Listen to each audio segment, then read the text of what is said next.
Disclaimer. இந்த video எந்த loan app, bank அல்லது ஃபைனான்சியல் சர்வீஸையும் ப்ரமோஷன் செய்யவில்லை. இது கல்வி மற்றும் பொது தகவல் நோக்கத்திற்காக மட்டும். காசு இல்லைன்றதுக்காக சுத்தமா காசு இல்லை, பெரிய வருமானம் அப்படின்றது இல்லை அப்படின்ற ஒரு காரணத்துக்காக நிறைய இடத்துல குடும்பத்துல சின்ன வயசுல எங்களைய நிராகரிச்சிருக்காங்க. இது எல்லாருக்குமே நடந்திருக்கும். உனக்கு மட்டும் என்ன அப்படின்னு கேக்குறீங்கன்னா, இப்ப அப்படி நிராகரிச்சவங்க இப்ப நாங்க வருவோமா, நாங்க பேசுவோமா அப்படின்னு எதிர்பார்த்துக்கிட்டு இருக்காங்க. குடும்பத்துல ஒரு ஏளனமாவே பார்த்துக்கிட்டு இருந்தாங்க எங்க வீட்டை மட்டும், காசு இல்லை அப்படின்னு. இன்னைக்கு நான் ஒரு புது காரை எடுத்துட்டு போய் நிறுத்தும் பொழுது அவங்க பார்க்குற விதமே வேற. ஏன் என் வீட்டுக்கு வரமாட்டேங்கிற, ஏன் எங்க ஊருக்குலாம் வரமாட்டேன்டா, ஊருக்கு வா அப்படின்ற மாதிரி சொல்றாங்க. யாரும் என்னன்னு சொல்ல விரும்பல. ஃபேமிலியில் இருக்கவங்க பார்த்துட்டு இருப்பாங்க. மேபி அவங்க பார்த்தா அவங்க தெரிஞ்சுங்கன்னா தெரிஞ்சுட்டு போட்டா, அதை பத்தி பிரச்சனை கிடையாது. சரி, ஓகேங்க. இந்த மாதிரி அசிங்கம், அவமானம் உங்க லைஃப்ல நடந்துகிட்டு இருக்கா? கடன் வாங்குறது, கடனை வந்துட்டு கட்ட முடியாம தவிக்கிறது, குடும்பத்துல ஏளனப்படுத்துறது, இதெல்லாம் ஏன்னு நினைக்கிறீங்க நீங்க? எல்லாமே காசு இல்லை அப்படின்ற ஒரு காரணத்துக்காக மட்டும்தான். உங்ககிட்ட காசு இருந்துட்டா போதுமா? பணம் கோடி கோடியா சம்பாதிக்கிறது அப்படின்றது வந்துட்டு டசன்ட் மேட்டர். ஸோ அதை சம்பாதிக்கிறதுக்கான தாட் நம்ம கிட்ட இருக்கா அப்படின்றது தான் இங்க மிகப்பெரிய ஒரு மேட்டர். ஏன்னா ஒரு ஃப்ளூக்குள்ள கோடிக்கணக்கில் பணம் கிடைச்சி அதுக்கப்புறம் மறுபடியும் அந்த பணத்தெல்லாம் ஃபுல்லா செலவு பண்ணிவிட்டு மறுபடியும் பழைய நிலைமைக்கு வந்தவங்களும் இருக்கிறாங்க. எத்தனையோ பேரை நான் பார்த்துருக்கேன்.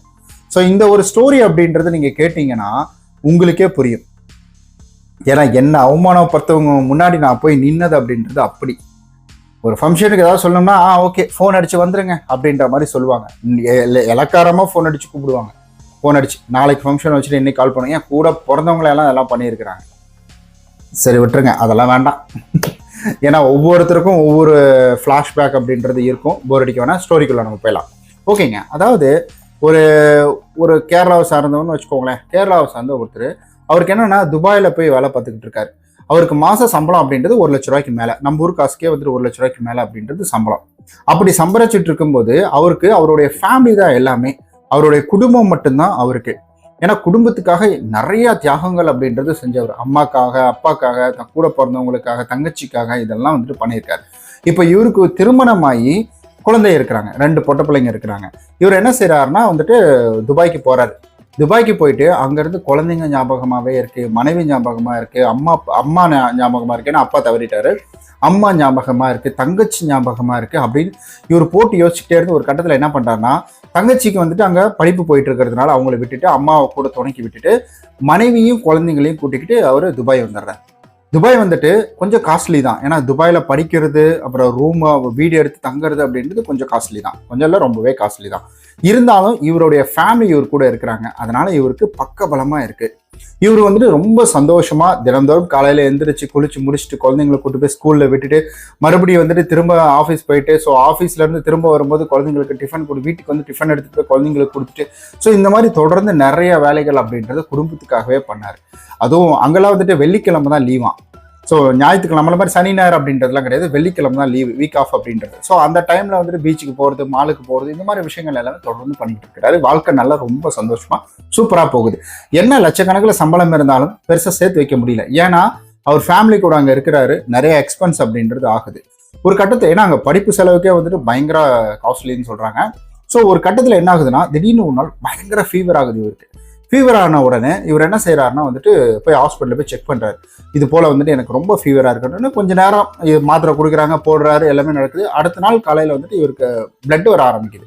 ஸோ மூக்குல இருந்தும் காது சம்திங் ஏதோ ஒரு இடம் அங்கிருந்து வந்து பிளட் வர ஆரம்பிக்குது. அப்படின்ற உடனே இவருக்கு பயமாயிடுச்சு. நேராக போய் செக் பண்றாரு.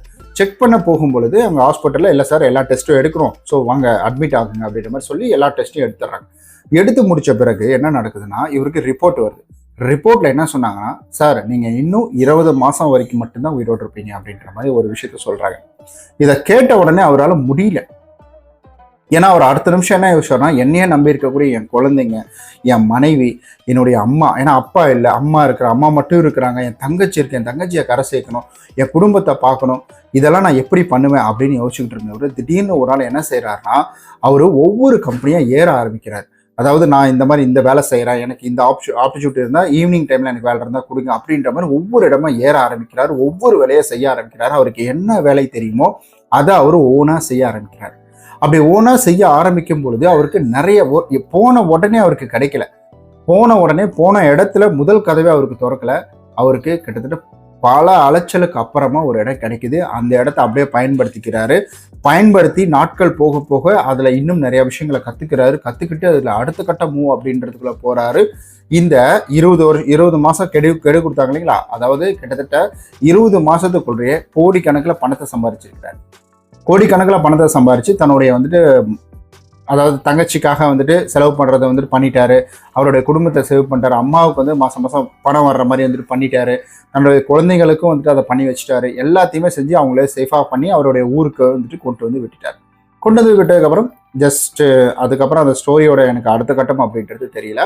ஸோ அடுத்தது என்ன நடக்குது அப்படின்னு கேட்டிங்கன்னா, இதெல்லாம் எப்படி நடந்தது? பல வருஷமாக லட்சக்கணக்கில் சம்பாரிச்சுக்கிட்டு இருந்தவரால் ஒன்றுமே பண்ண முடியல. ஆனால் இந்த 20 மாதத்தில் அவரால் எப்படி பாசிபிலிட்டி அப்படின்னு கேட்டிங்கன்னா, இதுதான் அர்ஜென்சின்னு சொல்லுவாங்க. ஸோ ஒரு வேலை செய்யும் பொழுது அது நமக்கு முக்கியம், இது வந்துட்டு நமக்கு ஸ்கிப் பண்ணவே முடியாது அப்படின்ற ஒரு சூழ்நிலை. நீங்களே யோசிச்சு பாருங்களேன், உங்கள் ஆஃபீஸில் ஒரு வேலை வைக்கிறாரு மேனேஜரு, அதை உங்களால் ஸ்கிப் பண்ணவே முடியாது. ஆனால் நீங்கள் உங்களுக்காக ஒரு வேலை செய்யணும், உங்களை மேம்படுத்திக்கிறதுக்காக வேலை செய்யணும், ஜிம்முக்கு போகணும் அப்படின்னு நினைக்கிறீங்க. ஆனால் அதை அசால்ட்டாக ஸ்கிப் பண்ணிடுவீங்க. ஸோ ஒருவேளை எல்லாருக்குமே இந்த சூழ்நிலை யாருக்கும் வரக்கூடாது. பட் ஒருவேளை யாருக்காவது இந்த ஒரு சூழ்நிலை வந்து ஒரு வருஷத்தில் நீங்கள் இறக்க போகிறீங்க. ஸோ இப்போ நீங்கள் என்ன பண்ண போகிறீங்க அப்படின்னு கேட்டிங்கன்னா, என்ன சொல்லுவாங்க? குடும்பத்து மேலே பாசம் இருக்கக்கூடியவங்க முதல் கட்டமாக குடும்பத்தை சேவ் பண்ணணும். நாளினா என் குடும்பம் என்ன ஆகும் அப்படின்ட்டு அடுத்த கட்டத்துக்கு போவாங்க. அப்போது நம்மளுடைய வேலைக்கு நம்மளுடைய வந்துட்டு முக்கியத்துவத்தை கொடுக்கல. இதுதான் முக்கியம்.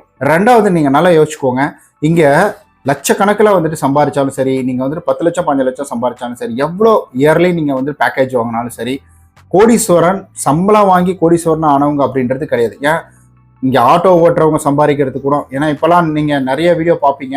ஸோ நிறையா வந்துட்டு பேர் இப்போ வீடியோ போட ஆரம்பிச்சிட்டாங்க டெலிவரி பண்ணி. இந்த டெலிவரி வேலை நான்லாம் போன 4 மணி நேரத்தில் 500 ரூபா சம்பாரிச்சேன் நான். ஸோ இதுவே 4 மணி நேரம் போட்டால் 8 மணி நேரத்தில் 1000 ரூபா. இன்னொரு 4 மணி நேரம் தான் 12 மணி நேரம், கொஞ்சம் ஓவர் டைம் பார்த்தோம்னா ஸோ 1500 ரூபா ஆக மொத்தம் வந்துட்டு எனக்கு. ஸோ ஒரு 200-300 ரூபா பெட்ரோல் போனாலும் எனக்கு கிட்டத்தட்ட பார்த்தீங்கன்னா எனக்கு வந்துட்டு 1200 ரூபா ஒரு நாளைக்கு எனக்கு வருமானம் கிடைக்குது. ஸோ எப்படி இருக்குது பார்த்தீங்களா? ஸோ நம்மளுடைய உழைப்பு அப்படின்றது நம்ம எந்த இடத்துல போடுறோம் அப்படின்றது தான் இருக்குது. அதனால் எந்த விஷயத்தையுமே தள்ளி போடாதீங்க. தயவு செஞ்சு மாதம் சம்பளம் வாங்கியே நான் பணக்காரன் ஆகணும் கோடீஸ்வரன் ஆகணும்னு நினச்சிங்கன்னா அதுக்கு வாய்ப்பே கிடையாது.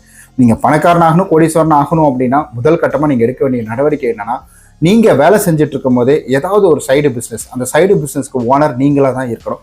நீங்கள் அப்பயும் நான் பார்ட் டைமில் ஏதாவது வேலைக்கு போகிறேன் அப்படின்ற மாதிரி இல்லாமல் அந்த சைடு பிஸ்னஸ் நீங்கள் ஓனராக மாற்றிக்கோங்க. அதை கற்றுக்கோங்க, அதை தேடி ஓடுங்க. உங்களுடைய வாழ்க்கை அடுத்த கட்டத்துக்கு மேம்படணும். இந்த டைமில் கஷ்டப்படுவாங்க, அசிங்கப்படுத்தவங்க, அவமானப்படுத்தவங்க எல்லாம் செய்வாங்க. ஆனால் நம்ம ஒரு இடத்துல ஜெயிச்சதுக்கப்புறம் நம்ம பின்னாடி வந்து நம்ம எப்படா வருவோம் அப்படின்னு காத்து கிடப்பாங்க. அதுதான் நமக்கு முக்கியம். உண்மையாலுமே வந்துட்டு நமக்குள்ளே இருக்கக்கூடிய போதை என்ன தெரியுங்களா? ஸோ ஜெயிச்சிட்டா மாறா அப்படின்ற ஒரு வார்த்தையை கேட்கறதுக்கு தான். நான் எங்கள் அம்மா காசு கொடுத்து எனக்கு ஒரு பைக் வாங்கி கொடுத்தாங்க, ஜெயிச்சிட்டா மாறா. ஸோ வந்துட்டு எங்கள் அப்பா காசு கொடுத்து எனக்கு பைக் வாங்கி கொடுத்தாரு, இல்லை ஃபோன் வாங்கி கொடுத்தாரு, ஜெயிச்சிட்டா மாறா. இதெல்லாம் என்னது? என் காசு, என் காரு, என் ஃபோனு, என் வீடு, என் லேப்டாப்பு. ஸோ இதுதான் கெத்து. என்னது அப்படின்றது என் உழைப்பில் வந்தது, எதுவுமே கடன் கிடையாது. ஸோ இதை தான் நான் சொல்கிறேன். ஸோ தயவு செஞ்சு ஒரு அடிஷ்னல் இன்கம் அப்படின்றத உருவாக்குறதுக்கான வேலைகளை பாருங்கள். ரொம்ப நன்றி இந்த வீடியோ இவ்வளோ தூரம் பார்த்ததுக்கு. இதை கேட்டவுடனே ரொம்ப இன்ஸ்பயராக இருந்தது. அதனால தான் நான் உங்கள்கிட்ட இதை கொண்டு வந்து சேர்த்தேன். தேங்க்யூ.